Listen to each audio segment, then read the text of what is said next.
Despite reassurance from the US government, officials and central bankers yesterday saw a market meltdown, with US regional banking stocks posting their steepest losses in 3 years. That's happened in the wake of the Silicon Valley Bank collapse on Friday. European stocks also plunged, with the Italian FTSE Mib tumbling more than 4%. Banking stocks in the EU also posted their worst day in a year. There are steep losses also right now in Asian stock markets as well, especially in Tokyo. The dollar posted its worst one-day performance since January, while the yen, a safe haven, strengthened. Oil prices were also falling today amid rate hikes concerns. And again, that's despite financial institutions such as Nomura in Japan now expecting the Fed to cut rates at the March meeting. Joe Biden has promised to do whatever is necessary to shore up the US banking system. That's as the collapse of 2 American banks in the space of a few days has sparked global concerns for the sector as a whole. John Brain reports. Silicon Valley Bank collapsed on Friday, the second biggest banking failure in US history, sending shockwaves through the entire financial system. An anxious weekend then saw Signature Bank, a big lender in cryptocurrencies, shut down by regulators in an attempt to prevent the crisis spreading.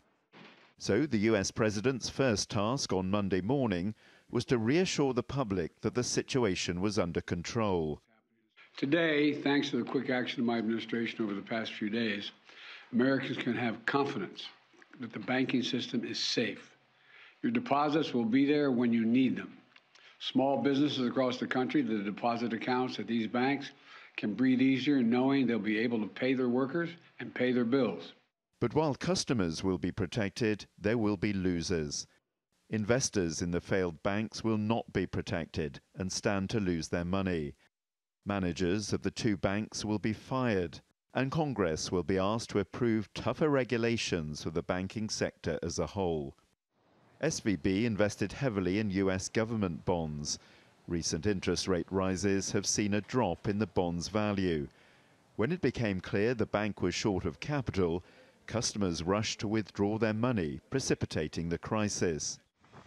There's been a knock-on effect around the globe. HSBC has announced it's buying the UK division of SVB for just over $1, while the authorities in Canada have taken temporary control of SVB's assets there. But it seems the Biden administration has done enough to restore confidence. Well, we don't see a specific risk of contagion. Of course, we are monitoring the situation in close contact with the ECB. We take note of the initiative taken by the U.S. authorities to avoid in U.S. a contagion.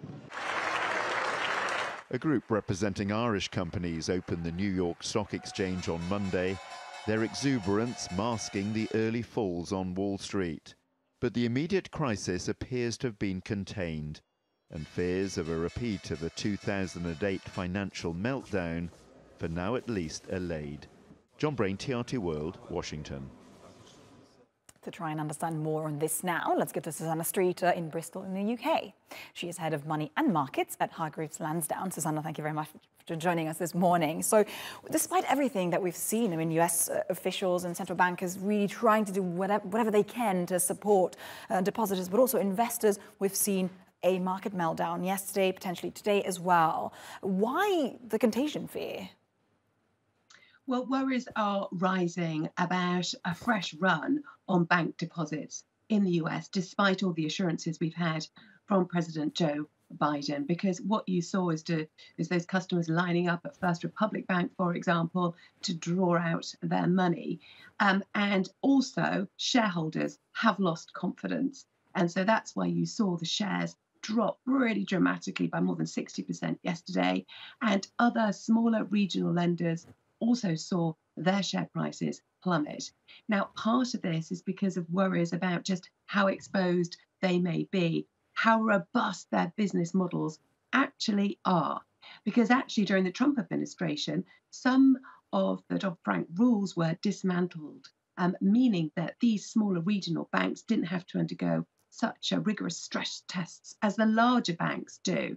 Now, the reason why we're hearing that there shouldn't be contagion to these larger banks is because they've had to build up much greater capital buffers. And so there is an expectation that although they are also sitting on unrealised losses in their bond portfolios, they won't have to sell them off because they've got other lines of revenue, they've got much more stable deposits, and so there shouldn't be upset in these bigger banks. But nevertheless, the fear factor is spreading. And there is also worry about what this could mean for the tech industry, because although financial lifelines have been maintained because those deposits have been backstopped, what's going to happen in the future? Other banks will have to take over from SVB. HSBC is already doing that. But the worry is that actually they might rein back on lending and be a lot more conservative. Right, and Susanna, as you say, it all comes down to the business model, really, how robust it is. As we said, Nomura is now expecting even the Fed to cut rates next month. Is that also what you expect? Is that a viable option?